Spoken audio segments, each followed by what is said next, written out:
La risa se cortó en el aire. Las copas de cristal se congelaron a medio camino de unos labios pulidos. Desde el centro del salón de baile, una vocecita atravesó el dorado silencio. «¡Es mi mamá!». Las cabezas se giraron. Los invitados, atónitos, miraban al niño que de pie sobre una silla de terciopelo señalaba al otro lado de la sala, no a una invitada, no a la novia, sino a una mujer con un uniforme desvaído, con las manos temblorosas y los ojos muy abiertos por el miedo y por algo más profundo. La verdad, apenas unas horas antes, Elena García había sido invisible, como siempre, en una casa llena de candelabros de cristal, orquídeas importadas y gente que nunca pronunciaba su nombre, se movía como una sombra. Silenciosa, cuidadosa, allí para asegurarse de que los verdaderos invitados comieran, se divirtieran y no fueran molestados.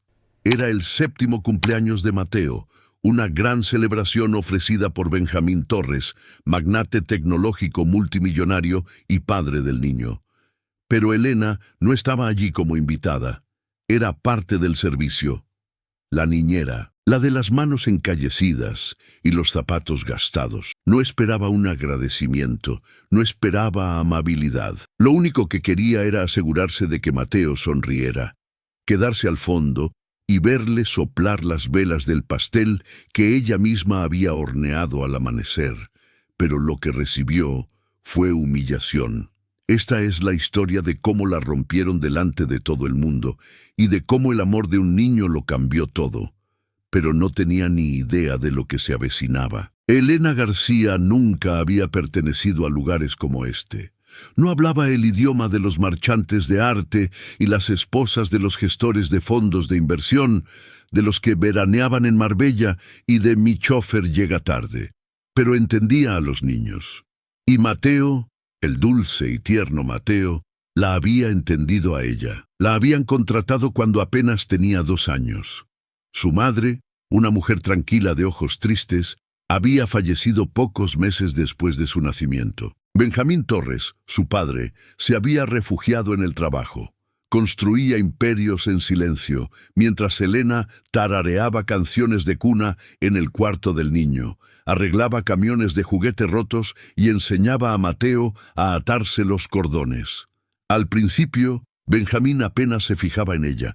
Era eficiente, tranquila, invisible, todo lo que a los ricos les gustaba en alguien a quien pagaban para que cuidara de sus hijos.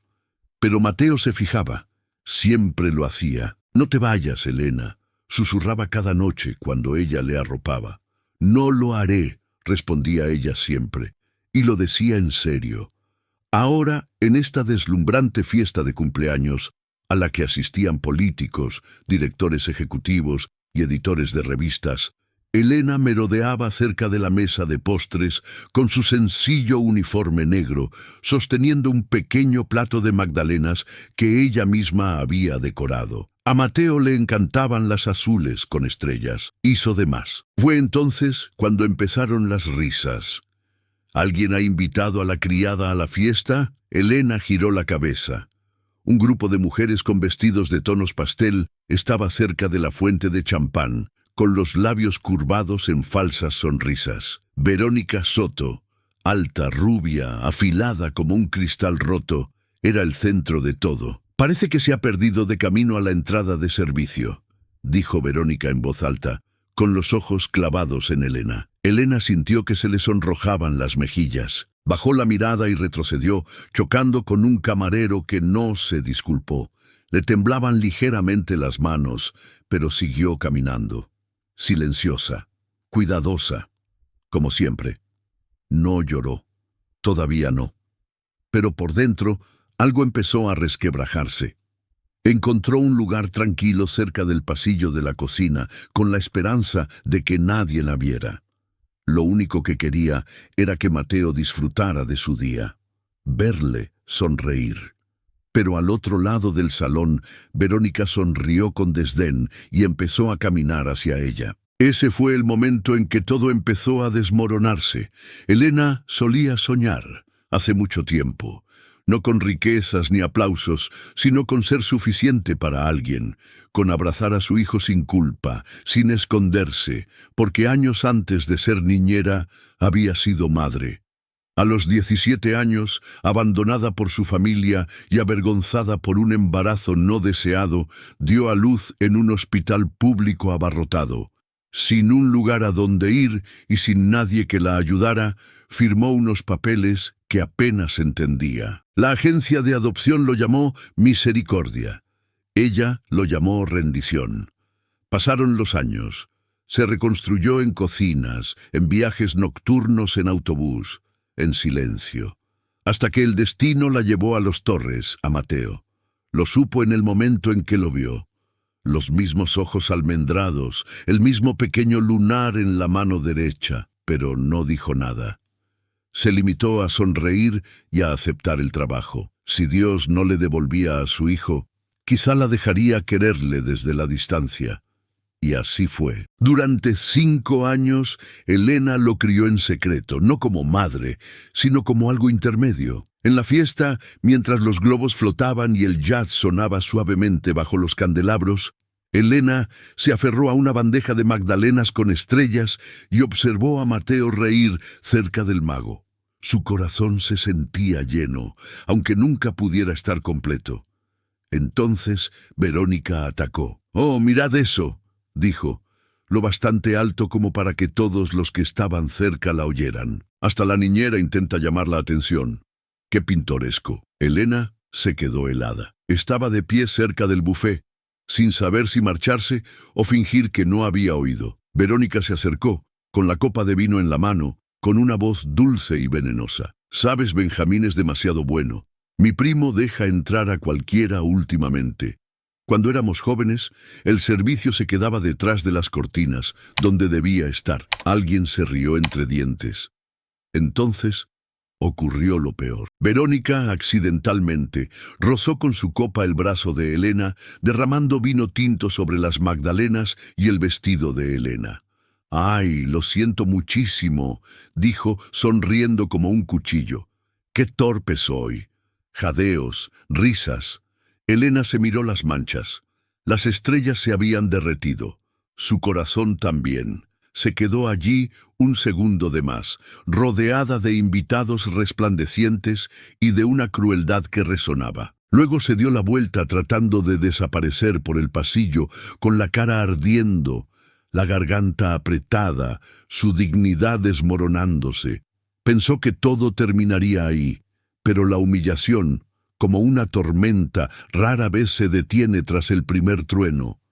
Elena se encerró en el baño del personal y abrió el grifo, no para lavarse, sino para ahogar el sonido de su respiración entrecortada. Su uniforme estaba empapado en vino. Las magdalenas que había pasado la mañana decorando eran una ruina empapada en la basura. Se apretó una toalla de papel contra el pecho, no para limpiar la mancha, sino para mantenerse entera. Afuera, las risas seguían fluyendo. La música sonaba. Mateo estaba en algún lugar de ese mar de caras, y ella no podía ir con él. No era de la familia, no era nada. Unos suaves golpes en la puerta la sobresaltaron. Era otra empleada de la cocina. «Están pidiendo el pastel», dijo suavemente. «El señor Torres quiere que lo saquen ya». Elena asintió. No le salía la voz, pero su cuerpo conocía la rutina. Se recompuso como lo había hecho 1000 veces antes. Enderezar la espalda, secarse las lágrimas, acallar el corazón. Minutos después, estaba de pie cerca de la parte trasera del salón, apenas visible, mientras Benjamín Torres se encontraba junto a un imponente pastel con forma de nave espacial, la obsesión actual de Mateo. La multitud se reunió, los móviles en alto. Elena permaneció oculta tras un arco floral, lo suficientemente cerca como para ver. Benjamín pronunció un breve discurso sobre su hijo, encantador, pulcro, impersonal. Dio las gracias a los invitados, elogió a los decoradores, al organizador del evento, incluso al florista, pero no a Elena, Ni una sola palabra para la mujer que había besado las rodillas raspadas de Mateo, memorizado su cuento favorito para dormir y sostenido su mano durante las fiebres. Entonces vio a Verónica susurrándole a Benjamín. Él se rió cortésmente, negando con la cabeza, pero entonces miró hacia la cocina, hacia ella. Sus miradas se cruzaron, brevemente, y él apartó la vista. Ese pequeño gesto la destrozó. Él lo sabía, lo había oído, lo había visto y le había apartado la cara. Retrocedió lentamente, con el pecho dolorido. En ese momento supo que todo había terminado. Quizá la despedirían esa misma noche. Quizá ni siquiera podría despedirse. Llegó al pasillo cercano a la entrada de servicio y se apoyó en la pared, dejando que el silencio la envolviera como un castigo. Siempre era así. Se acercaba demasiado. Se ilusionaba demasiado. Y entonces, la realidad venía a por ella como una ola lenta y cruel. Pensó en huir, en recoger sus cosas de la diminuta habitación del sótano en la que la dejaban dormir, en marcharse antes de que pudieran echarla. Cerró los ojos. Le temblaban las manos. Susurró, apenas audible: «Lo siento, mi niño». Entonces llegó el sonido que no esperaba. Un jadeo. La voz de un niño. Pasos corriendo. Y luego un repentino y agudo silencio en el salón. Alguien había gritado algo. Algo que no tenía sentido. Algo que le heló el corazón. ¿Y tú? ¿Alguna vez has guardado silencio solo para proteger a alguien, aunque te doliera? ¿Alguna vez has amado en silencio, en un segundo plano, esperando que lo sintieran de todos modos? Dímelo en los comentarios, porque a veces tu historia puede ser exactamente lo que otra persona necesita para reunir el valor de hablar. Elena no se movió. El pasillo parecía congelado en el tiempo.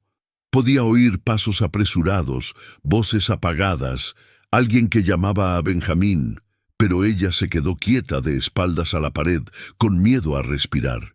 Entonces lo vio. Algo pequeño en el suelo, doblado, un poco arrugado, un dibujo. Lo recogió lentamente. Trazos de cera, una casa, una mujer de la mano de un niño bajo un cielo azul. En la caligrafía de Mateo, en la parte superior, las palabras «yo» y «mamá». A Elena le empezaron a temblar las manos. Le había visto hacer docenas de dibujos, pero siempre la había llamado Elena. Este era diferente. Le dio la vuelta al papel, allí, garabateado en verde. «No estés triste, mamá, yo me acuerdo». Se le doblaron las rodillas. Se sentó en el suelo, abrazando el dibujo contra su pecho, con las lágrimas corriéndole silenciosamente por las mejillas. Él lo sabía, siempre lo supo, no porque nadie se lo hubiera dicho, sino porque un amor así no miente. Vive en las canciones de cuna, en la forma en que cortas las manzanas como a él le gustan, en los brazos que siempre se sienten como un hogar. Una puerta chirrió al final del pasillo. Mateo estaba allí. No habló. Se limitó a caminar hacia ella, con pequeños pasos sobre el suelo pulido. Luego se arrodilló, le tocó la mano con suavidad y le susurró: «Les vi reírse de ti. No me gustó». Ella intentó sonreír. «Estoy bien, cariño. Es solo un poco de zumo derramado». «No, no lo es», dijo él. «Estás triste, como cuando estaba enfermo y llorabas por la noche». «Te vi». Se le cortó la respiración. Había visto más de lo que ella hubiera querido. Se inclinó más cerca. «No quiero que sigas siendo un secreto». Elena se tragó el nudo de la garganta. No sabía qué pasaría. No sabía si Benjamín la despediría. Pero por primera vez no le importó. Tomó la mano de Mateo y le susurró: «Entonces, quizás sea hora de que deje de esconderme». El aire del salón de baile estaba cargado de curiosidad. Los invitados susurraban, las cámaras cambiaban de enfoque. Mateo no aparecía en las fotos del pastel y Benjamín Torres empezaba a darse cuenta. Elena salió del pasillo, de la mano de Mateo. Su vestido seguía manchado, sus ojos seguían rojos, pero ahora caminaba de otra manera. no más deprisa, no más pequeña, simplemente sincera. Pasaron junto a un grupo de camareros. Uno le hizo un gesto de respeto, otro miró hacia otro lado. Verónica, bebiendo de nuevo champán, sonrió con suficiencia. Parece que la criada ha encontrado su momento. Elena no respondió. Siguió caminando. De vuelta a la mesa de los postres, Mateo le tiró de la manga. «¿Tenemos que mantenerlo en secreto para siempre?» Elena se agachó a su lado, con voz baja. «No sé qué dirá tu padre, mi niño». «Pero es verdad», dijo Mateo. «Tú eres mi mamá. No me importa lo que piensen». Ella lo miró, con mil emociones luchando tras sus ojos. «Aunque la gente hable, aunque se complique», él asintió. «Siempre has estado ahí. Yo sé quién eres».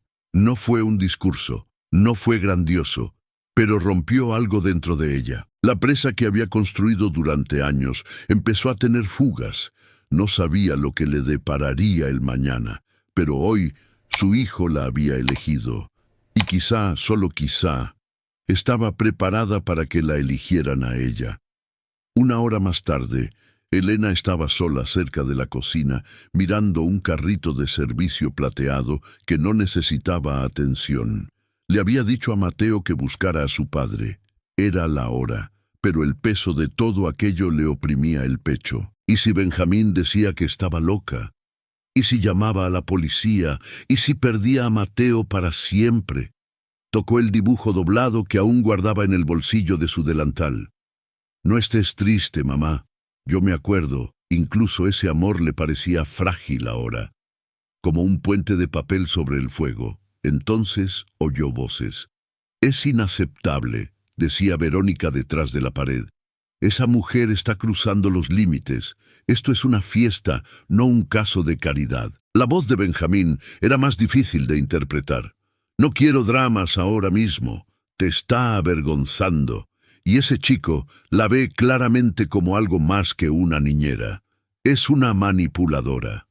Luego, silencio. Elena se dio la vuelta para marcharse, pero se detuvo al ver algo. Un guardia de seguridad se dirigía hacia ella con un auricular. Parecía incómodo. «Señorita García, el señor Torres quiere hablar con usted, a solas». Elena asintió. Cada paso hacia esa conversación le parecía un paso hacia una tormenta. Pero no se inmutó, hasta que, de repente, a sus espaldas, lo oyó de nuevo. La misma vocecita, desde el centro del salón, esta vez más alta, más clara. «¡Es mi mamá!» Y la sala se sumió en el silencio. «¡Es mi mamá!» La sala se congeló. Mateo estaba de pie sobre una de las sillas de respaldo de terciopelo, con los puños apretados a los lados, la voz temblorosa, pero lo suficientemente alta como para resonar en el gran salón. Todos los invitados se detuvieron a medio bocado, a medio sorbo, a medio pensamiento. Benjamín Torres se separó bruscamente de un grupo de inversores, con los ojos muy abiertos y la incredulidad escrita en su rostro. Verónica se atragantó con su bebida. «¿Qué acaba de decir?» Mateo no se echó atrás. «He dicho que Elena es mi mamá. No una niñera, no una criada. Es mi mamá». Un murmullo recorrió la multitud como un trueno lejano. Elena se quedó completamente quieta, con el rostro pálido y los labios entreabiertos. La sangre le subió a los oídos con tanta fuerza que apenas podía oír nada más. Quería correr, quería fundirse con el suelo. Pero entonces Benjamín dio un paso adelante. Lentamente, su voz era tranquila, demasiado tranquila. «Mateo, ven aquí». El niño bajó y se dirigió directamente hacia él, con la barbilla levantada como un pequeño soldado. Benjamín se agachó. «¿Dónde has oído eso, hijo?» Mateo señaló detrás de él. «No me lo dijo ella. Siempre lo he sabido. Simplemente lo sé». Benjamín dirigió su mirada a Elena. No era de enfado, tampoco era amable, era inquisitiva, desesperada por encontrar una verdad que no estaba seguro de querer encontrar. Se enderezó, miró alrededor de la sala y respiró hondo. «Todos, dadnos un momento». Estallaron los susurros. los flashes de las cámaras, pero nadie se movió hasta que Benjamín levantó una mano. ¡Ahora! La música se cortó. Los invitados se dispersaron torpemente hacia el otro extremo del salón. Benjamín miró a Elena, que ahora temblaba ligeramente, e hizo un gesto hacia el despacho. Entraron en silencio, con Mateo detrás, todavía con el dibujo en la mano. Dentro, con las pesadas puertas cerradas, Benjamín habló primero. «Voy a preguntar una vez, y necesito la verdad». Elena asintió lentamente. «De acuerdo». Miró a Mateo y luego de nuevo a ella. «¿Eres tú su madre biológica?» No habló de inmediato. No podía. Tenía las manos apretadas en puños a los costados. «Sí», susurró finalmente. «Era joven. Estaba sola. Firmé para darlo en adopción. Ni siquiera supe quién lo adoptó hasta años después. Cuando le vi aquí, acepté el trabajo solo para estar cerca». Benjamín se sentó pesadamente en el sofá de cuero. «Has estado aquí todo este tiempo. ¿Por qué no has dicho nada?» La voz de Elena se quebró. «Porque tú eres su padre, porque tú lo tienes todo, y yo no tenía nada. No quería quitártelo, solo quería estar cerca». Mateo tiró de la manga de su padre. «Papá, no quiero que se vaya». Benjamín miró fijamente al niño, luego a Elena, luego al dibujo en las manos de Mateo. «Me cantaba cuando tenía pesadillas», añadió Mateo. «Me prepara el almuerzo mejor que nadie. Sabe cuando estoy triste aunque no lo diga». Benjamín tragó saliva. El silencio se alargó. Entonces, finalmente, se levantó y se dirigió hacia Elena. «No sé qué hacer con todo esto», dijo sinceramente. «Pero sé una cosa». Miró a Mateo. «Este niño te quiere más de lo que le he visto querer a nadie». Se volvió hacia Elena. Su voz se suavizó. «Y eso tiene que significar algo». Desde fuera de la habitación los murmullos seguían zumbando, pero dentro, por primera vez, los tres estaban juntos. No perfectamente, no sin dolor, pero finalmente con sinceridad. A la mañana siguiente, la mansión estaba en silencio. Los globos se habían deshinchado, los invitados se habían ido. Y por primera vez en años, Elena García estaba de pie en la cocina soleada sin nada en las manos. No estaba cortando verduras, no estaba lavando platos, solo estaba allí, respirando. Benjamín entró, todavía con la camisa del día anterior, con los ojos cansados. «He cancelado las reuniones de hoy», dijo, como si importara. Elena asintió levemente. «Iba a hacer las maletas». Él negó con la cabeza. «No, no te vas a ninguna parte». Se quedaron en silencio. «No sé qué pasará ahora», añadió, «pero sé que él te necesita y quizá yo también te necesito». Más tarde, mientras Elena estaba sentada en el porche trasero con Mateo dormido a su lado, miró el jardín por el que solía correr de pequeño. El mismo jardín que ella solía observar desde la ventana de la cocina. Le pasó los dedos por el pelo, le besó la coronilla. No lo había reclamado ante el mundo, él la había reclamado a ella. Eso lo cambió todo, porque la familia no siempre se hace en los hospitales o en los juzgados. A veces se construye en silencio, en los cuentos para dormir, en las recogidas del colegio y en las rodillas raspadas. Elena nunca pidió ser reconocida. Solo quería quererle. Y al final, ese amor habló más alto que la sangre, más alto que la vergüenza, más alto que el silencio. Quizá has tenido a alguien como Elena en tu vida, alguien que te ha querido en silencio, sin pedir crédito, un profesor, un vecino, un padrastro o una madrastra, un cuidador, alguien que te lo ha dado todo, no porque tuviera que hacerlo, sino porque eligió hacerlo. Si esta historia te ha conmovido, deja un comentario abajo. Dinos quién fue tu Elena, o quizá para quién lo has sido tú. Porque a veces tus palabras pueden ser el abrazo que otra persona está esperando hoy. Y si crees en las segundas oportunidades, en el tipo de amor que no necesita un nombre para ser real, dale a me gusta y suscríbete al canal. Tenemos muchas más historias que contar. Historias de personas que aman en silencio y que finalmente consiguen la voz que siempre merecieron.